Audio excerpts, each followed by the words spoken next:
آج ہم جس شخصیت کے بارے میں بات کرنے جا رہے ہیں وہ 20 اپریل 1889 کو آسٹریا کے غریب گھرانے میں پیدا ہوا۔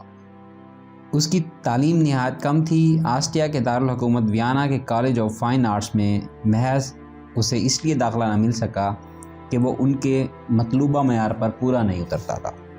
ویڈیو کو مزید دیکھنے سے پہلے آپ سے التماس ہے کہ اگر آپ ہمارے چینل پر نئے ہیں تو ہمارے چینل کو سبسکرائب کر لیں اور ساتھ بنے گھنٹی کے نشان کو دبا کر نوٹیفیکیشن کو آن کر لیں تاکہ آپ کو ہماری آنے والی تمام معلوماتی ویڈیوز بر وقت ملتی رہیں۔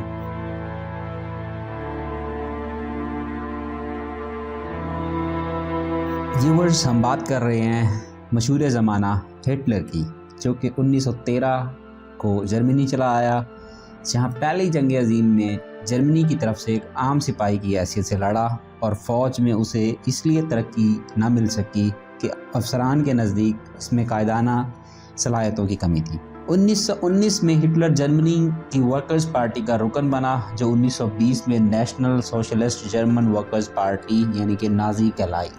1921 میں وہ پارٹی کا چیئرمین منتخب ہوا اور 1930 میں منتخب ہونے والے انتخابات میں نازی پارٹی جرمنی کی دوسری پارٹی بن گئی۔ 1933 کے انتخابات میں نازی پارٹی اکثریت حاصل نہ کر سکی، مگر سب سے بڑی پارٹی کی حیثیت سے پریزیڈنٹ نے ہٹلر کو حکومت بنانے کی دعوت دی اور ہٹلر ملک کے سب سے اعلیٰ عہدے یعنی کہ چانسلر تک پہنچ گیا۔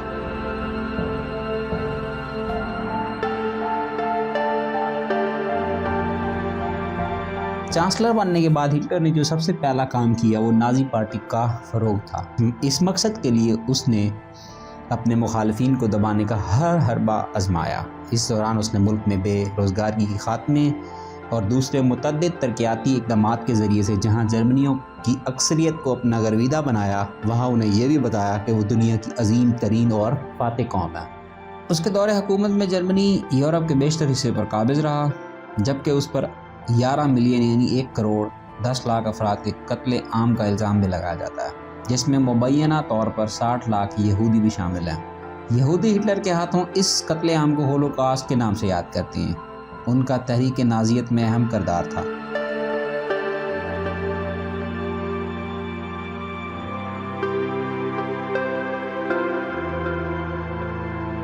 ہٹلر جرمنی کا مقبول ترین لیڈر تھا۔ تاریخ انسانی کی یہ شخصیت جمہوری طریقے سے منتخب ہو کر ڈکٹیٹر کے درجے پر فائز ہوئی۔ National socialist German workers party کا لیڈر ایڈولف ہٹلر 1930 کے انتخابات میں منتخب ہو کر جرمنی کا وزیر اعظم بنا۔ جرمنی میں آج بھی وزیر اعظم کے درجے کے عہدے کو چانسلر کہا جاتا ہے۔ اس وقت جرمنی کے صدر پال وان ہنڈنبرگ تھے۔ 1934 میں صدر پال وان ہنڈنبرگ کے انتقال کے بعد ہٹلر نے انیبلنگ ایکٹ آف 1933 کے تحت چانسلر کے عہدے کو صدارت کے ساتھ ضم کر دیا۔ ہٹلر کا یہ اقدام سراسر قانونی تھا۔ ہٹلر ایک سیاسی پارٹی کا اہم رکن تھا جسے انگریزی میں نازی پارٹی بھی کہا جاتا ہے۔ تاریخ کے اوراق کو پلٹ کر دیکھتے ہیں تو ہٹلر کے تعلق سے کچھ دلچسپ اور حیرت انگیز باتیں پتہ چلتی ہیں۔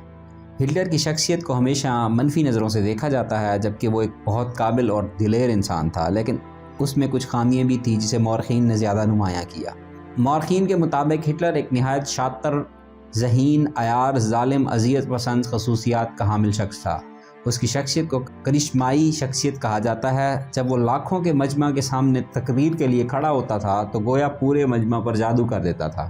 الفاظ ہٹلر کے لیے کھلونا تھے اور انداز بیاں اتنا دلچسپ کہ مجمع محصور ہو کے رہ جاتا تھا۔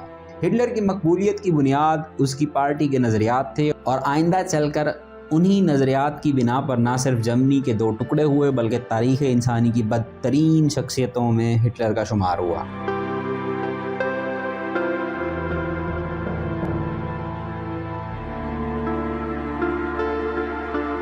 جناب والا مغربی اقوام کے لیے ہٹلر کا نام لعنت تسلیم کیا جاتا ہے۔ 1945 میں ہٹلر کے خاتمے کے بعد شاید ہی کسی ماں نے اپنے بچے کا نام ہٹلر رکھا ہو۔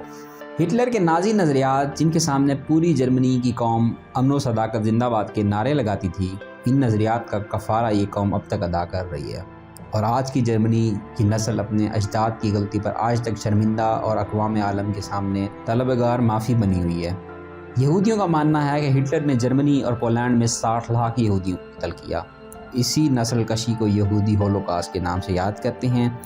ہٹلر کی شخصیت کا ایک پہلو اور بھی ہے جس سے عام لوگ بہت کم واقف ہیں۔ ہٹلر جہاں ایک ذہین اور فتین سیاستدان تھا، وہیں اس کے معاشی اصلاحات نے اس کے اقتدار کے اولین سالوں میں ہی جرمنی کو معاشی طاقت اور اہل جرمن کو خوشحال بنا دیا تھا۔ یہ معاشی ترقی بھی ہٹلر کی مقبولیت کی بڑی وجہ بنی۔ ہٹلر کے بارے میں یہ بھی مشہور ہے کہ وہ ایک بہت اچھا پینٹر تھا۔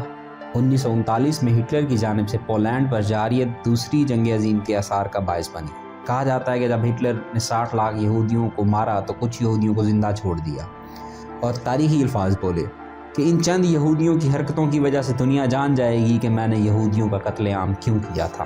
دوسری جنگ عظیم کے آخری ایام میں 30 اپریل 1945 کو ہٹلر نے برلن میں اپنی زیر زمین پناہ گاہ میں اپنی نئی نویلی دلہن ایوان براؤن کے ساتھ خودکشی کر لی۔ اس بات پر سے ابھی تک پردہ نہیں اٹھ پایا کہ ہٹلر نے خودکشی کیوں کی تھی۔